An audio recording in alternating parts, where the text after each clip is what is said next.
Capito. Got it. Okay. Okay. Well, good evening, everyone. Welcome to the Contra Costa Tail Spinners. So wonderful to be here again with you this evening. As the year progresses and it's lovely, it's beautiful spring weather, wonderful weather, and just the time to open up the windows and open up the doors and let all those stories come in and go out into the universe. I'm going to start off today just being introducing some people and being your hostess, and then Liz will take it over a little later into the program. So I think we'll start almost right away, and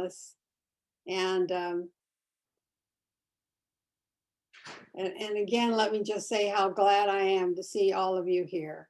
And I look at that participation button and see, oh yeah, here they all are. It's wonderful, wonderful. And pretty soon maybe we'll be back in Orinda, but not quite yet. But this gives us an opportunity to welcome our tellers from afar also. So Ed Lewis has offered to start us off tonight with a wonderful little story that he has. And so Ed, without further ado, would you begin the evening for us? Sure, thank you. During my biological mother's pregnancy at the end of World War II in 1945, she was abandoned by her GI husband. She had two boys that were 2 and 4 and a newborn. No family. She had moved from New York City to Seattle, Washington to be near her husband. And she was just totally overwhelmed. So fortunately for me, she gave me up for adoption, and I was adopted by 2 loving and caring parents that set a stable and secure home environment for me. I never forgot this act of unselfish, unconditional love from her, from my biological mother, as well as the unconditional love and support I felt from my adopted parents my entire life. In 1980, I was a preschool teacher at the Pierce College Child Development Center.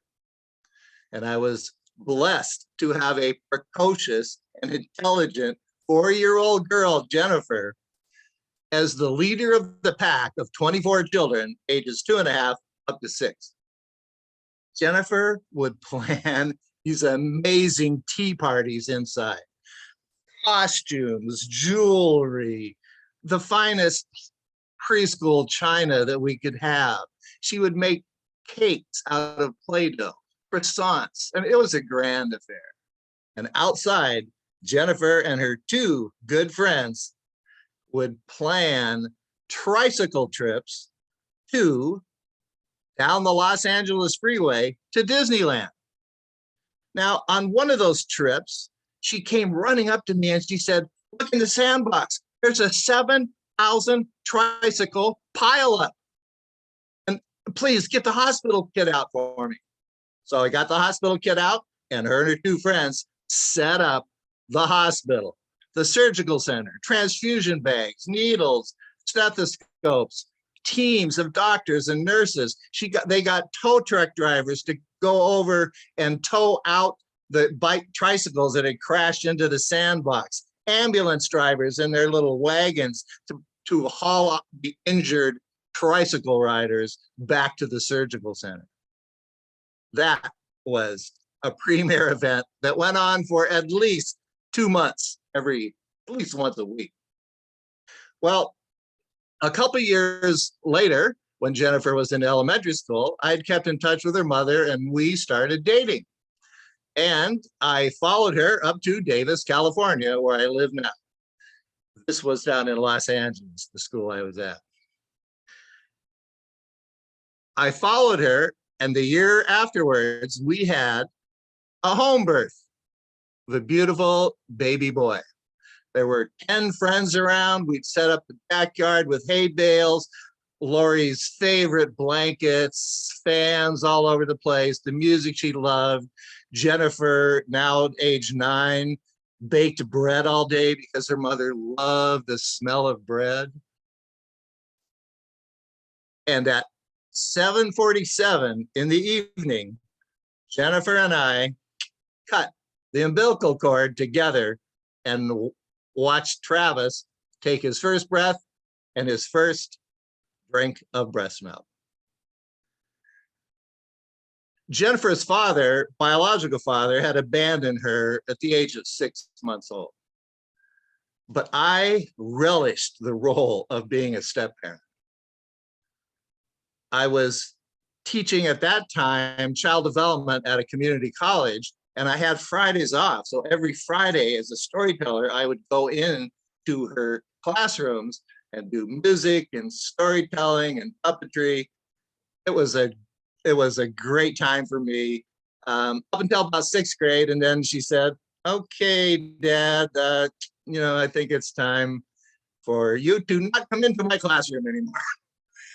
Well, we had just an amazing life together. And right now she is a 45-year-old, very intelligent and precocious woman who has a loving husband and a 15-year-old daughter that really follows in her footsteps.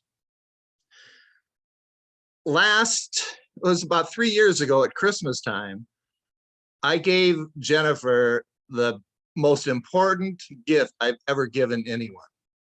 Was a card that talked about my love and how much I appreciated being her stepfather. But there were also some court papers. And this took me quite a while to figure out and get through the system because it's right at the start of COVID. But those court papers asked Jennifer to become my legally adopted daughter. And with tears streaming down both of our faces, her husband with the camera, daughter, we're all crying and signing those papers. I turned them in, and it took 1 year before we could actually get a Zoom court date. But the judge was just so loving and caring, and there were 4 other families adopting younger children. Now, nobody that he knew about had ever adopted a 45-year-old, so that took a little bit more time getting through the court system. But we both heard those words that we were so longing to hear. He said to Jennifer, "Jennifer Went, do you take Edward Lewis to be your legally adopted father?" She said, "Yes, forever." And of course, the tears are just flowing over everyone on Zoom and in our own family. And then he said the words I'd been longing to hear. "Edward Lewis, do you take Jennifer Went to be your legally adopted daughter?" And I said, "Yes, with all my heart, forever." And with those expressions of unconditional love, my daughter, about 1 week later, sent me a poem that I would like to share with you. It's called Daddy.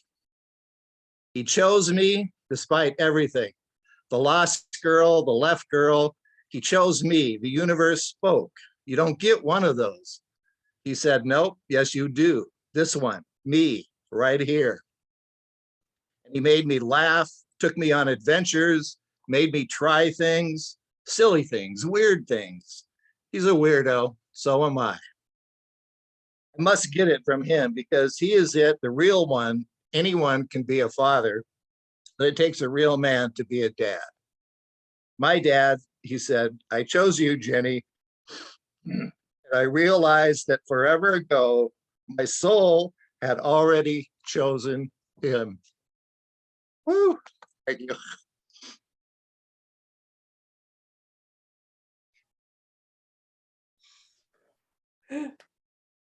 Woo! That's hard to get through. Thank you, Ed, so much. Oh, when you were telling about Jennifer and her hospital set up there, I thought, I want to meet that child. I want to see that child. And then to think that she's been a part of your family and now your daughter. Oh, mwah. Sweet, sweet, wonderful story. Wonderful story. Thank you. And now it gives me great pleasure to introduce you to Ben Tucker. You know, there's some tellers that you hear and you say to yourself, oh, I'd like to hear him again. But with Ben, it's like, I've got to hear him again. I called up Liz and she said, who do you think we should have for feature teller? I said, I think my heart is telling me it's about time to have Ben Tucker come back. And so we're so glad to see you again. And as you know, Ben has so many talents. He is a storyteller, he is a singer, he is a sportsman, he is a teacher, and above all, he's a great guy. And I'd like him to take the stand as our feature teller and give us the story for tonight. Well, thank you, Sally, for that wonderful introduction. This is a story I'm going to tell that I've heard since I was a child. I was born in Louisiana, raised in San Francisco, and I would hear about this story at family reunions in Louisiana and in San Francisco. And it goes a little something like this. John Brown's body lies a-molding in the grave. John Brown's body lies a-molding in the grave.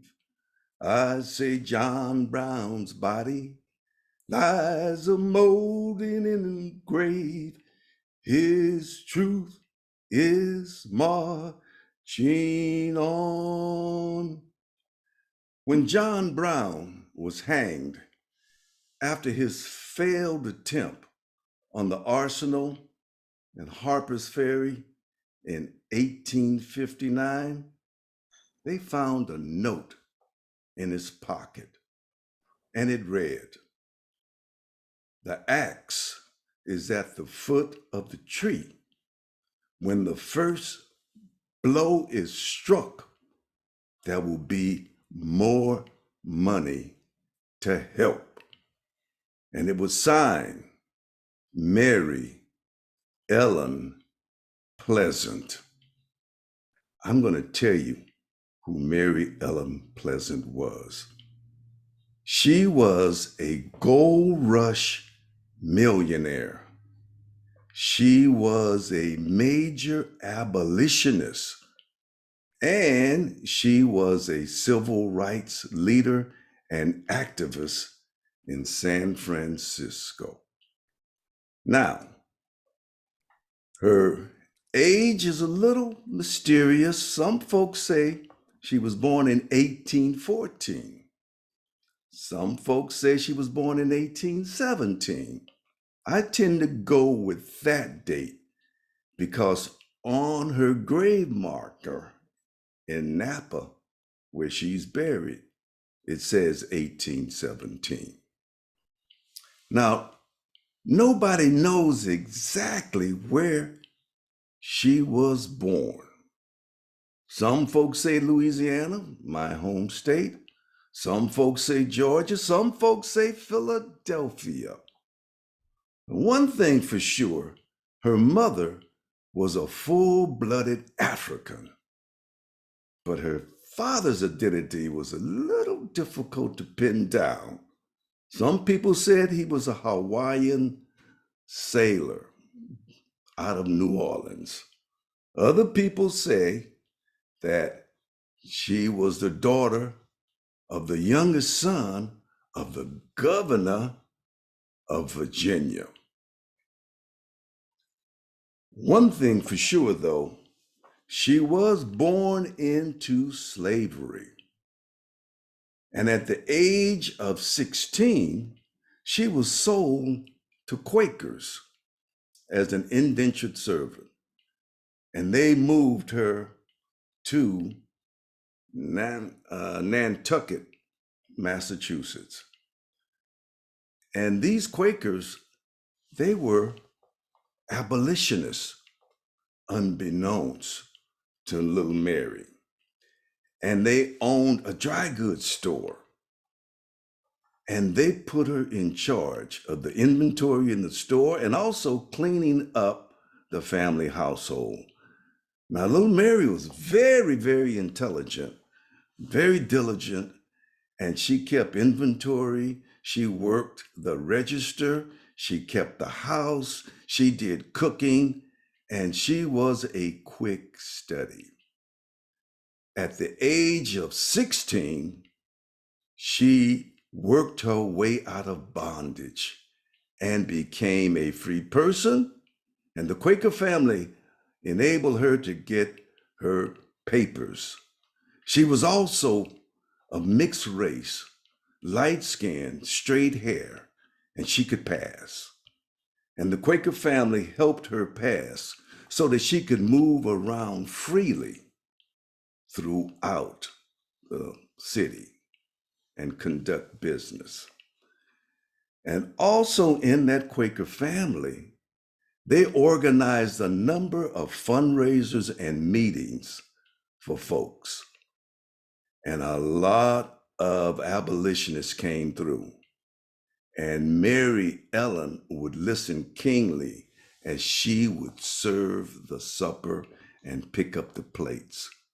And she had an opportunity to hear the planning of all of the raids that were going on to emancipate the Black slaves. She met the likes of Harriet Tubman, Frederick Douglass, and of course, John Brown. And she also met her future husband, James Smith, who was a free Black man and very wealthy, and he also could pass for white. He and Mary Ellen married, and James Smith became involved in slave stealing, as they called it. They would go out and raid plantations, set the big house on fire, and escape with the slaves. And Mary Ellen's job was to do the pre-raid kind of work. She would go out to the targeted plantation and she would take little balls of cornmeal and roll them up in a ball, and that cornmeal was set out in certain places along the trail that the slaves would take on their road to freedom. And these little round balls were used to distract the hounds when they got on the trail of the slaves. And they were called hush puppies. And she would also go out and she would sing songs near the slaves when they were working in the fields to alert them when it was time to get ready. She would sing songs like, steal away home. I ain't got long to stay here. And that's when they knew to get ready for their march to freedom. Now, this went on for about 4 years, and they freed a number of slaves in Georgia, Mississippi, and Louisiana. But on one of those raids, her husband was killed, and Miss Mary Ellen was distraught. And it came time to read the will. And it turns out James Smith left her a lot of money, huge inheritance, but he had one binding demand. You must use this money to continue the work to free our people. And that's what she did. She continued that work until it got too hot and heavy for her. They put a big bounty on her head, and she had to hightail it down to New Orleans. And she stayed with her husband's first cousin, Madame Marie Laveau, the voodoo queen of New Orleans. And she was seeking her counsel. And she says, my husband wants me to continue this work, but it's too much pressure on me. And Madame Laveau told her, Mary Ellen, your work is done in the South. It's time for us to dispatch you to the West. You go West, go to Gold Country, go to California, and you can continue your work. And that will be the end of the Underground Railroad, the terminal point. I want to get you on a freighter out of here tomorrow. I want you to go to San Francisco, take your money, invest it, and finance some more slave revolts. And that's exactly what she did. In 1852, she got on a steamer to San Francisco and came out to the Barbary Coast at the height of the gold rush. She took her money down to the Bank of California, established a relationship with a young banker by the name of Thomas Bell, and he advised her how to invest her money. Now, when she got to San Francisco, she continued to pass as white, and she got a job in a high-class men's boarding room. And there she took in laundry, she cooked, she brought Louisiana cuisine to San Francisco. And they loved Mary Ellen Pleasant's cooking, her cleaning, and the fact that she kept their clothes crisp and sharp.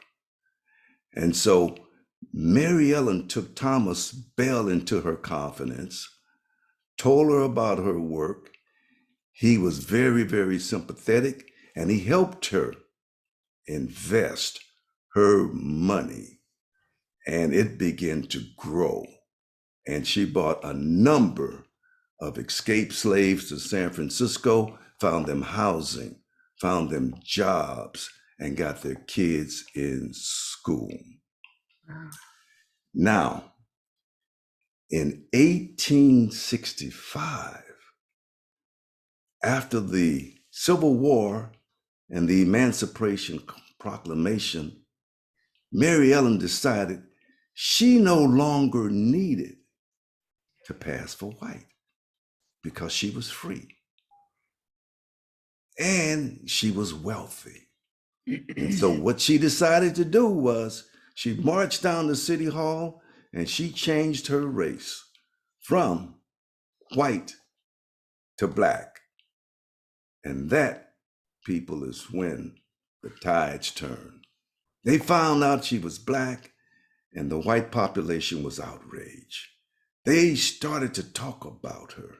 They referred to her as Mammy Pleasant, the voodoo queen, and how she was putting a spell on people, and they tried to discredit her, but she did not care.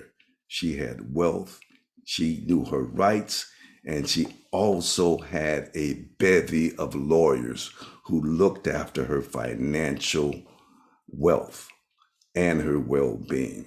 One day in 1866, she was on a streetcar riding to work with two of her employees.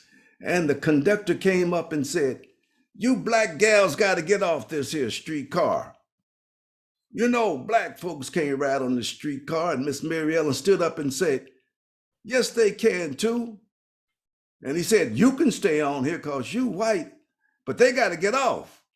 And she said, "Sir, I'll have you know that I am black too." He said, "What? You black too? Well, all three of you get your black ass off this here streetcar. And by the way, what you doing looking so white anyway?" And she looked at him and said, "Ask your grandpappy that." And then they got off. She sent her employees to work and she says, "I'm going to see my attorney. I'm going to sue." And that's exactly what she did. She sued the streetcar company. Court case went on for 2 years, all the way up to the Supreme Court, the California Supreme Court, and she won. And discrimination was barred on the San Francisco streetcars, all of public transportation. And let me tell you, this happened over 100 years before Rosa Parks. Now, in 1875, in spite of all of the efforts to bring her down and to denigrate her and to destroy her reputation, her wealth had grown to $30 million. She invested in quicksilver, in dairies, in laundries, in restaurants. And in 1875, she built a 30-room mansion in San Francisco on Octavia Street between Sutter and Bush. And she moved Thomas Bell's family into the East Room, along with his wife and his 3 kids. Now, his wife was insanely jealous of Mary Ellen.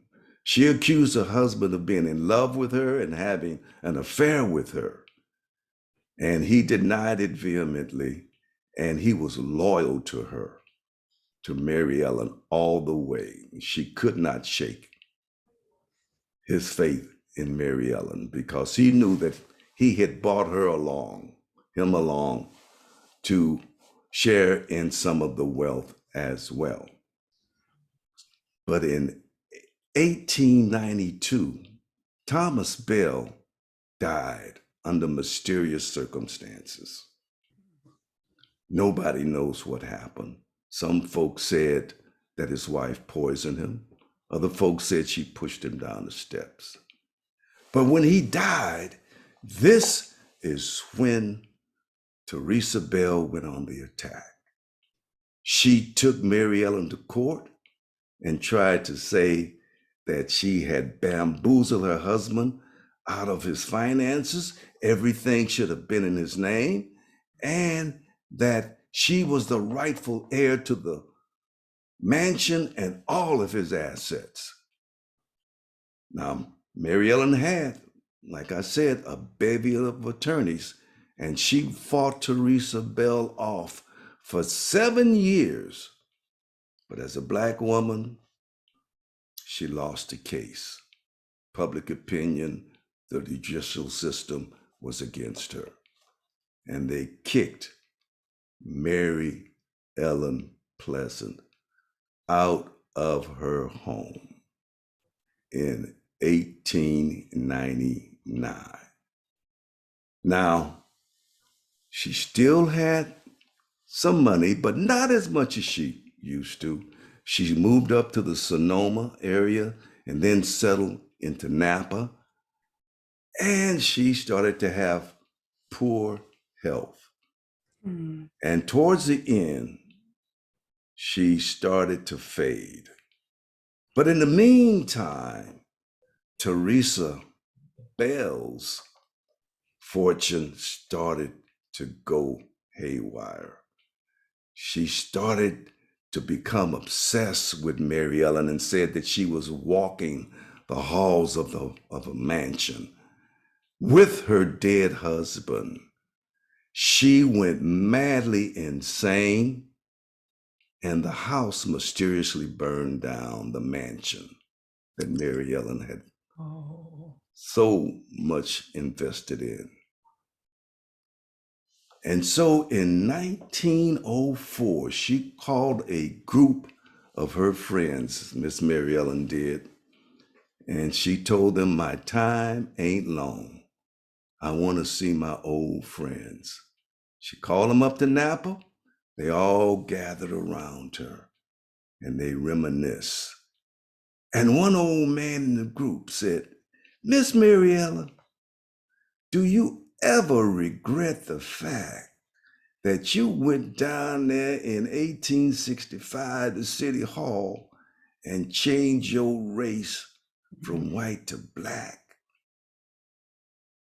And now you end up almost penniless because of that. Do you regret that decision?" And she looked up at him and said, "Not at all. I only passed for white so that I could move around freely. I didn't want to be white. I wanted to be free. Mm. If I stayed under the white banner just for that alone, I would much rather die and be a corpse than be a coward. Mm. And with that, she laid back and she started to sing in a little raspy voice. Oh, oh, freedom. Oh, oh, freedom. Oh, freedom over me. And then her voice gave out and she could sing no more. And she whispered, and before I be a slave, I be buried in my grave. Go home to my Lord and be free. With that, she closed her eyes and she passed on to freedom. The year was April 4th, 1904.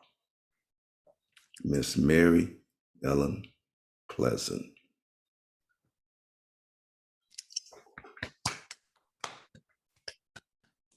Fantastic. Wow. Wow.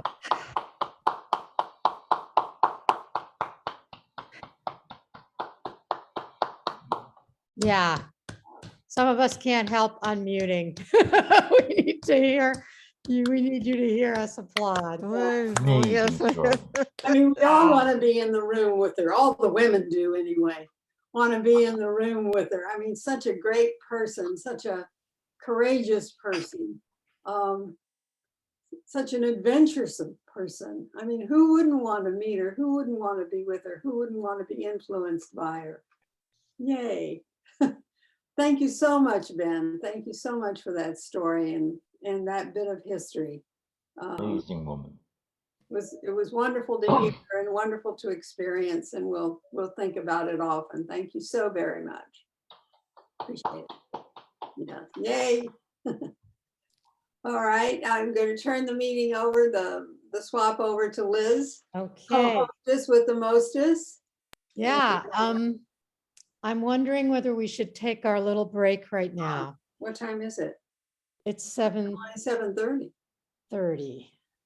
We're going till 8:30, right? No, let's have one more story for sure. Oh, yeah. Okay, yeah, At least. I got a little mixed up. Okay. Wow. All right. Our next storyteller is Eleanor Clement Glass, and she's going to share a personal story. Oh, So, Eleanor, please tell us your story. Thank you, Liz. This story is called A Birthday Surprise, and it was developed in a class with Joel Ben Izzy about treasured objects. And this was about a gift given or a gift received. Now, Sydney and I had been married for 3 years, and our newlywed blush was still aglow. Sydney's 35th birthday was coming up, and I wanted it to be perfect.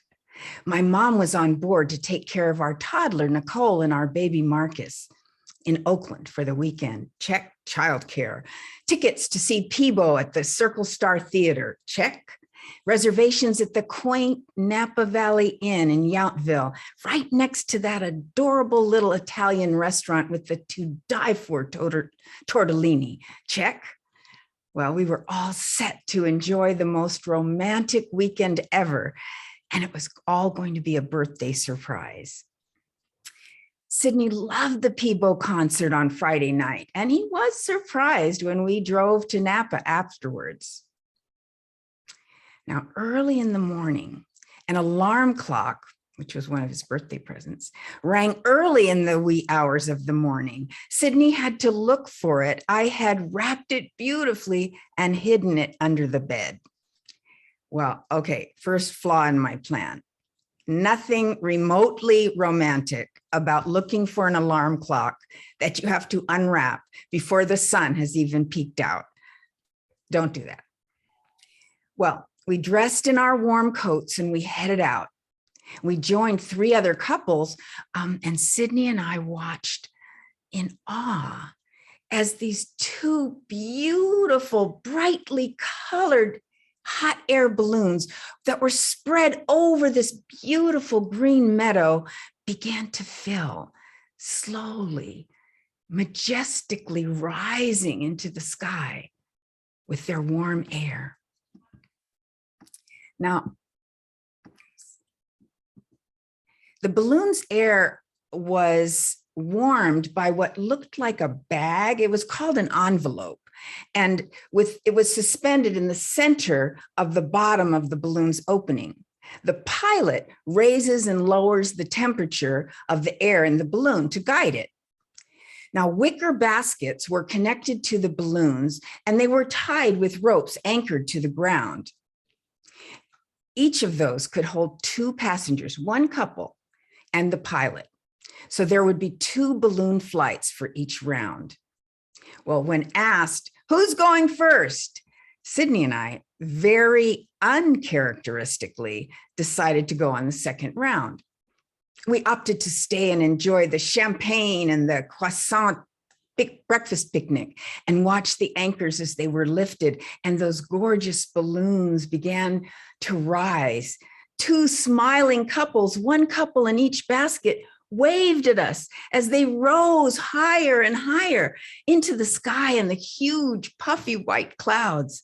They glided over the countryside, floating on the wind. We raised our glass of champagne and we couldn't wait for our turn to take that hot air balloon ride. The wind began to gust and it was chilly, so we wrapped our arms around each other to stay warm. We eagerly watched the descent of the balloons. The first one landed gracefully, punctuated by a woohoo of the couple who had just experienced their hot air balloon adventure. And then we watched our balloon. It continued the descent, but it had veered off course, and now it looked like, well, it looked like it was actually being carried by the wind, slightly off course. We were in a in a pickup truck, and we followed the balloon to see where it would land. But it seemed like it was being pushed by the wind that had picked up significantly. Oh no. We watched, horrified, as the hot air balloon looked like it was being dragged sideways near to the ground. And we could see the pilot desperately working with that hot envelope. The young couple was mashed to the side, looking so frightened. And then the basket caught fire and the young couple scrambled over the edge of the basket, dropping to the ground and rolling on the grass. Ooh, the pilot managed to douse the fire and get control of that hot air balloon, working that envelope, and he forced it to drag to a stop. The wicker basket was lying motionless on its side. Well, workers ran over to right the basket and anchor it to the ground, and the pilot checked on the shaken passengers, and he adjusted the balloon and the envelope. And then it turned out that apparently the fire had spewed out from the envelope, but it didn't actually burn anyone or anything. Thank God. Well, then the pilot turned to us. Hey, it's all good, he said. No worries. You guys ready for your ride? We looked at each other. And then in perfect accord, we said, no, we're good right here. Thanks. Well, Sydney and I never tried to go in a hot air balloon again, but we've had 43 years of great laughs remembering our hot air balloon adventure and Sydney's 35th birthday surprise. Thank you.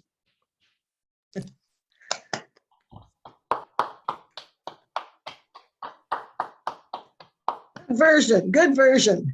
Love it. Liz, are you there? No, Liz lost her internet.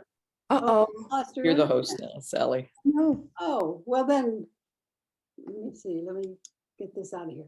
Well, then let me thank you, Eleanor, for that wonderful, wonderful story. Thank Yeah, yeah, I can see where your spirit to go in the hot air balloon was dampened. Can you imagine? Oh, God. Whenever I think of going on one of those rides, I get terrified. And then I say, Ed, don't be so weak and stupid and full of fear. Go on one of these days. Be brave. Go on one. No, thank you, Eleanor. You confirmed my first impression. I went on one and I found the hardest part of the whole journey was getting into the damn basket. Climbing over and getting your foot over and your belly over and the whole thing. Yes. Not for It me. was lovely. It was up in Napa, and the guy who was doing the balloon kept saying, and here's a marijuana field, and here's another marijuana field. It was a view of marijuana fields is what it was. All right, I do not have the list. Who's the next? Marnie, do you have the list? Oh, Yes, but Bobby. the Okay, break Bobby. is next. The break is next, Sally. Breaks, right, the break. Break, 5-minute break. Oh, break. It Oh, was. As in England, they would say the interval. all right, let's take a 5-minute break. That'll put us back at Yeah. 10 of 8. Really? Innovate, 7:50. See y'all. But it was, Sally, I suggest you use the English term interval. Oh, interval, yes, please. We're going to have an That interval. works well. We'll have an Very interval. snobbish, too. Get your champagne glasses. Okay. Have a smoke, whatever. Chat Now, among consider yourselves. pausing the recording. Don't stop it, pause it. Oh, okay. Why not? Okay, who's next? Heck, Bobby. Bobby, okay. Bobby. All right, I next. can't see anything, but hi, I know. everybody. There are some other announcements we want to make sure everybody knows about. The Bay Area Storytelling Festival. There's a wonderful event tomorrow that I think I just was able to put up. And the festival is on April 16th. And if other people have announcements, please put them in the chat. And then if you're telling or something, like I know Vicky has an announcement, Vicky, maybe you can make it when it's your turn. But right now we get to hear a old story from Bobby Kincaid. And it's so good to have you back, Bobby. Bobby, if you don't know, you was one of the hosts of this swap for oh. quite some time, and her shoes are big to fill. Anyway, Bobby, please tell us a story. I will. Hi, story lovers. I did the swap with Sally for 7 years. Doesn't seem like it.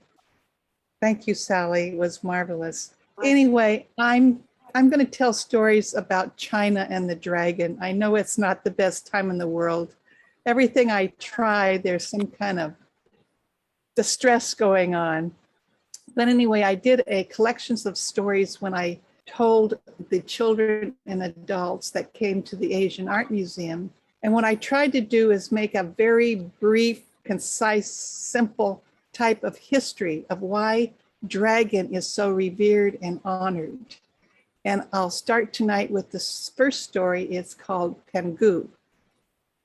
And it's a creation story with more than one possibility when you're thinking about it. Before there was anything,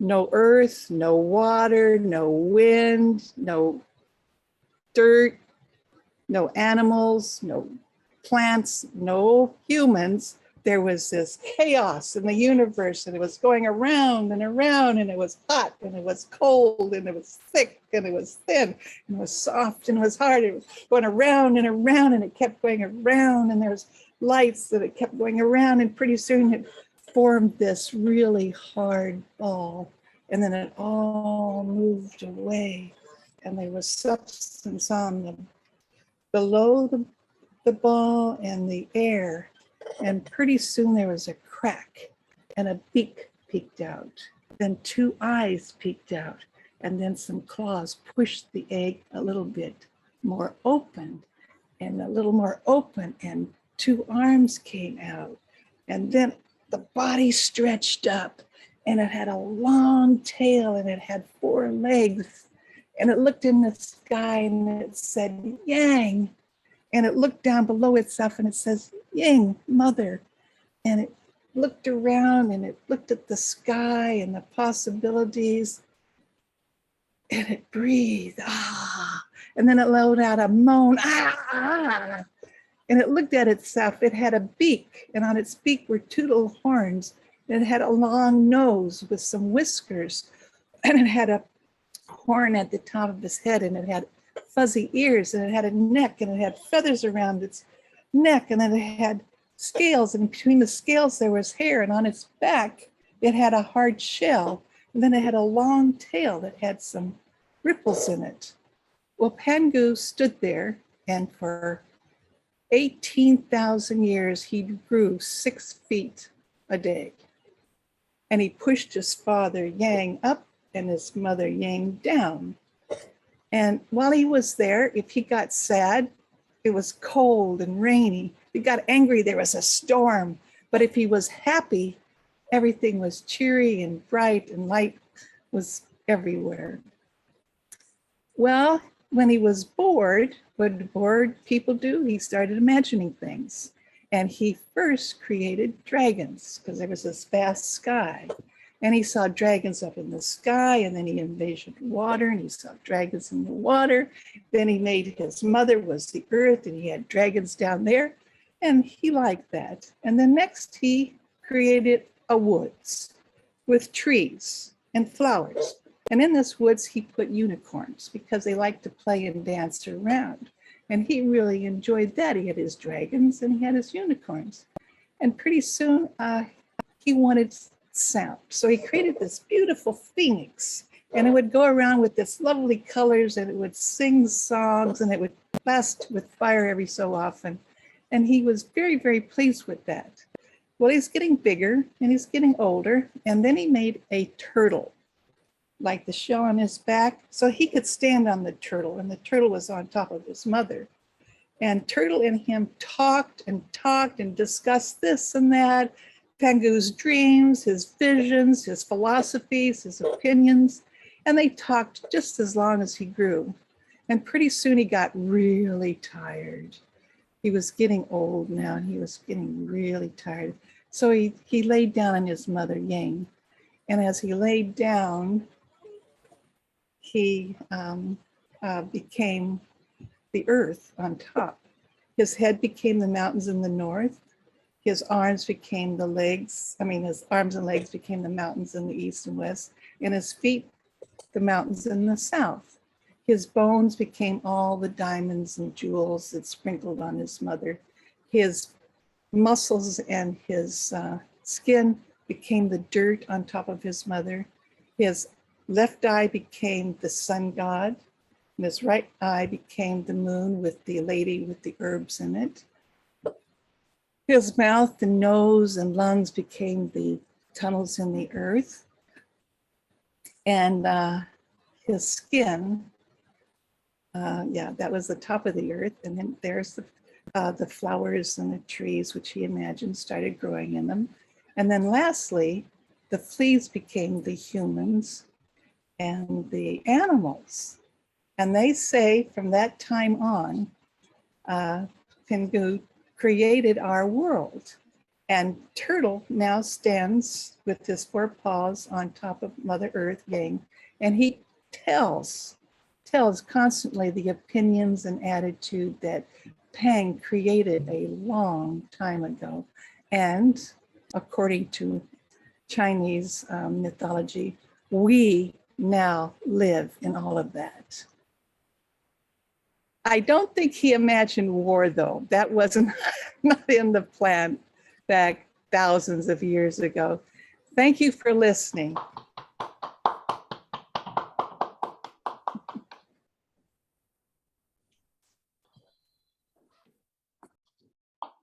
Oh, that was so wonderful, Bobby. I feel transported. I am actually going to transport. I'm going to try and get off my phone and go back out to my computer. But first, I want to introduce our next storyteller. And of course, still I think I need a little hint from Marnie. Jane. It's Jane. Oh, it's Jane Jane. Cole. Okay, Jane Cole. We're so happy to have you back. We haven't seen you for a couple of months. We haven't heard from you. And Jane is going to tell us a story about an elevator. Let's welcome Jane. Well, there I was, sitting in a beautiful seat in the Opera House in San Francisco. It was such an elegant surrounding, and I was so thrilled. It was one of my first formal dates as an adult, and I was just blissed out. Usually, if I got to see something like this, I was the usher. That's how I could afford to go. In this case, I was there to see the Ukrainian folk ballet. Now, my interest in folk dance started with my mother, went on through Girl Scouts, progressed through very beleaguered junior high and high school gym teachers, and continued on my own with the Levi's and Laces Square Dance Group and the I House and Ashkenaz. So this was just, I just couldn't wait to see this group. I was thrilled to think about their beautiful costumes, flowers, gorgeous embroidery and color, the ribbons in the women's hair, and of course, those very cute red boots. Well, if you know anything about Ukrainian folk dance, the music is fantastic. It's so invigorating, so bright and strong and bold and fun and jubilant. I was entranced. I got my full dose of ribbons and flowers and embroidery, but I seem to have gotten a little more. Somewhere into about the third dance, something started happening. I was weeping. I wasn't getting the suffs, not like that. Just tears were just streaming down my face, and I did not have an adequate supply of hankies to handle it. It wasn't the drippy nose, honk, honk kind of crying. It was just streaming tears. I was absolutely happy. There was nothing there for me to be crying about. I couldn't really understand what was happening to me. And I was busy enjoying what I was seeing, so I wasn't doing a lot of analysis at the moment. Intermission finally came, and off we went, and we stepped into the elevator with a lot of other people. Most of the people in the elevator were much older than me, who I was a big 19. They were dressed very, very nicely. And I mean the kind where furs and jewels and the women's hair was done. They were older than my parents, and my parents were old for parents. So I noticed this, what a very well-dressed and elderly group.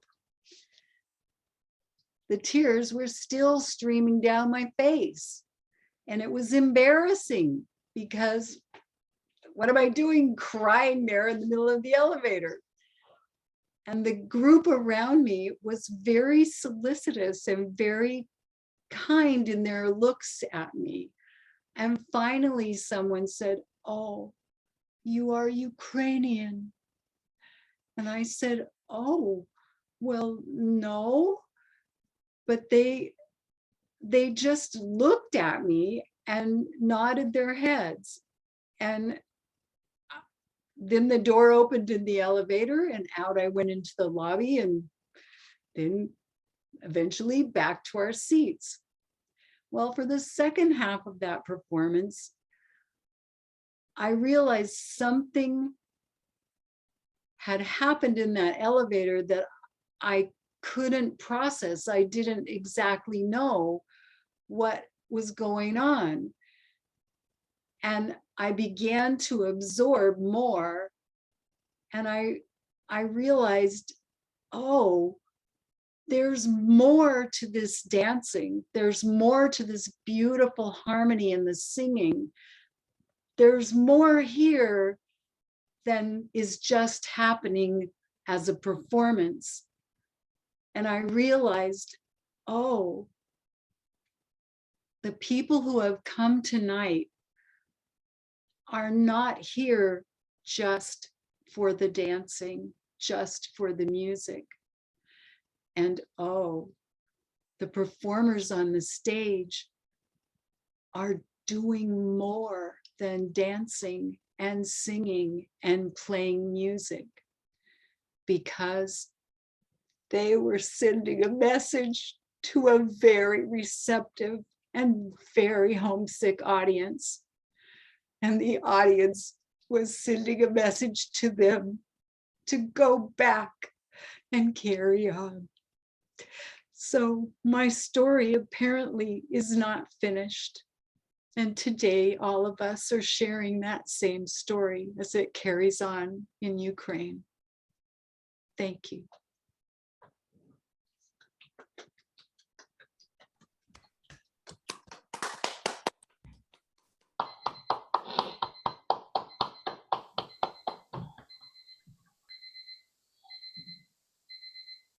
Jane, that was so beautiful. Thank you so much. And may that spirit carry on. And thank you also for reminding us of the power of music and art to lift us up and to connect us, you know, even in the most difficult times. Thank you.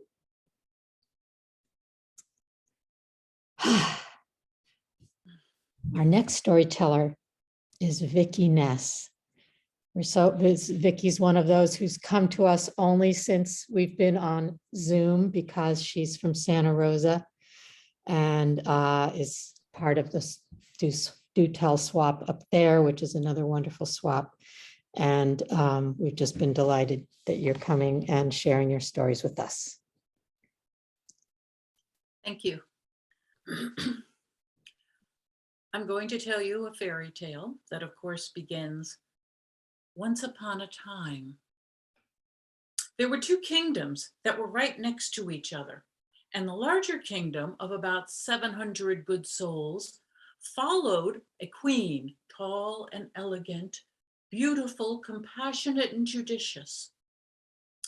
The other kingdom was smaller, maybe 300 good souls, and they followed a witch, and she had a long nose that grew leaves out of the end of her nose, and little glittery eyes, and red crazy hair, and she was the witch of dreams and healing and visions, and she liked nothing better than to get together with all her people Friday night for beer and pretzels and parties. Well, one day, the queen and her elegant entourage were going down the road. Coming the other direction was the witch with her crazy troll and animal creature entourages. So they came and got closer and closer, and neither of them would budge. Neither of them would give way. So the queen and the witch got into a terrible fight. And the dust flew and the screams and the flapping of arms and horrible curses. And when the dust settled, there was only one person, and it was the elegant and beautiful, little bruised queen. The witch was nowhere to be seen. But when she opened her mouth, the witch was inside her. I'm still here. You can't lose me. Ooh. Oh, oh. Well, now the witch queen witch, had a problem because you see, if she went to the queen's kingdom, the people would bow down when they saw her. But as soon as she opened her mouth, they'd turn and leave. And conversely, if she went to the witches' area, they would take one look at her and not let her in. So the queen witch queen, wisely went up the mountain into the mists, followed by the two confused entourages. Well, a couple of months later, an enormous dust storm showed up, blowing this way and that. And when the dust settled, there was an alabaster platform and the strangest entourage you've ever seen. There were the ladies of the court with their satins and their jewels, but eyes and beaks like hummingbirds, and wings like naiads. And the men, the squires and the knights, had faces like badgers or frogs. And they had their knee breeches and their brocades and brass buttons. And in the middle was a tiny little hedgehog. He was a minister. And he was clapping his little paws. You must come, you must come. Listen to me, you must come. And with that, he stepped off to the right. And all of a sudden, behind their entourage, an enormous fire appeared. And out comes one of the frog squires with the witch's gold crown on a velvet pillow. And he throws the crown into the fire. They gather up the melted gold and pour it into casks for doubloons, 1,000 of them exactly. And then the little hedgehog goes, and he goes over to the left and he motions to the ladies, and here comes one of the most beautiful cobalt blue naiads with a satin pillow and a cut crystal crown that was the queen's. And she throws it on the ground and it shatters into 1,000 pieces exactly. And so the little hedgehog says,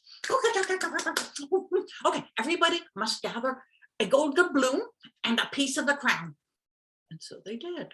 And so they had their still hot doubloon in their hands and a piece of broken crystal, and they waited. And he said, oh, your leader would like you to build a castle right here, right on this spot. Yes, yes. And you must save that piece of the crown. So you must spend the doubloons to build a castle, and you must save the crown. So that's what you must do. And we'll be here a year to today. And with that, everything disappeared. So the people looked at their doubloons and they held up their glass. And so all the sensible engineers from the Queen's kingdom, judicious people that they were, went to talk to the witches, architects, and designers. And for their part, all the witches, artists, and visionaries trotted over to talk to the talented craftsmen in the Queen's area. And sure enough, together, they created a beautiful castle. And a year to the day, comes the dust. And all of a sudden, the dust settles, and there is the alabaster platform, and there is the entourage, and there is the little hedgehog up there. Oh, you did so good. Oh, we love your castle. We love your castle. Oh, but first, you must bring your piece of the crown and put it right here, right here, right here. And so everybody did. And when the very last piece was put on the platform, the crown reassembled itself. And the hedgehog was beside himself. Oh, you know what this means? This means that the castle belongs to you. Yes, it does. You can go through and choose what rooms you want to house your homeless, or heal your sick, or school your children, or take care of your seniors, or justice or compassion, whatever you want. It's your castle. But there's a caveat. Oh, there's always a caveat. You know this. There is. Well, there is one there too. And so he said, picked up the crown and broke it again, and it shattered into 1,000 pieces exactly. Everybody take a piece, take a piece. And so they did. And he told them, you must come back here every year at this time. And if you bring your piece of the crown and put it right here, well, you get to use the castle for another year, and every year from here on out. But if there's one piece missing, just one piece missing, one little tiny piece missing, the crown will not reassemble, and you'll lose the castle. And you'll get a leader that none of you will recognize, and you don't want that. No. So you must hold on to your piece of the crown and bring it back every year. But in the meantime, we filled up the banquet room with all kinds of good things to eat and drink. And he was so excited, he couldn't contain himself. And there's beer and pretzels, and everybody needs to party down. And so they did. Happily ever after. Thank you. Oh, wow. Now, if any of you were wondering where that fairy tale came from, well, Vicki told me when she signed up that it came from her imagination, which is an incredible imagination and so dynamically told. Wow. The whole screen was vibrating. I can't even do it. Anyway, that was awesome. Well, thank you. Did you want me to do my, did you want me Yes, to do my please. okay, real quick. Vicki has an announcement. Yeah, why don't you do that? Just real quick, I'm doing a 2-hour seminar on how to take, it's called Give Voice to Your Visions, and it's how to take the images and visions that come from you and turn them into stories. And they're just exercises you can use. 2 hours, April 30th. Yeah, and I'll put my email in the chat if anybody's interested. Thank you. Put the date in the chat again. Wow. Well, if we can learn even a little bit of what you just showed us, that we would, I'm sure many of us would really love to do that. It's just a matter of listening to the visions inside you. And I can show you how to do that. It's April 30th, which is a Saturday. And it's just a 2-hour workshop, $15, and Zoom. It's online. All right, great. Do put it, Vicki, if you have on the Facebook page of the Storytelling Association of California, which all of us, if you are on Facebook, I encourage you to, if you know any of you are on Facebook, join that Facebook group. Storytelling Association of California has a wonderful Facebook group with all kinds of announcements of things you're going to want to know about. What time is the workshop? What time of day?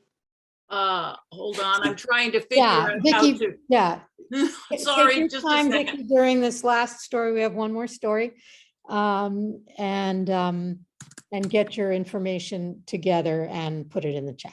Yes. But right now, we've got Bev Schwartz all the way from upstate New York, and she stayed up way past bedtime to tell us one of her newest stories. Please welcome back, Bev Schwartz.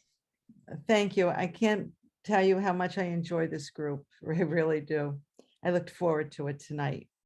This story is dedicated to the people of Ukraine.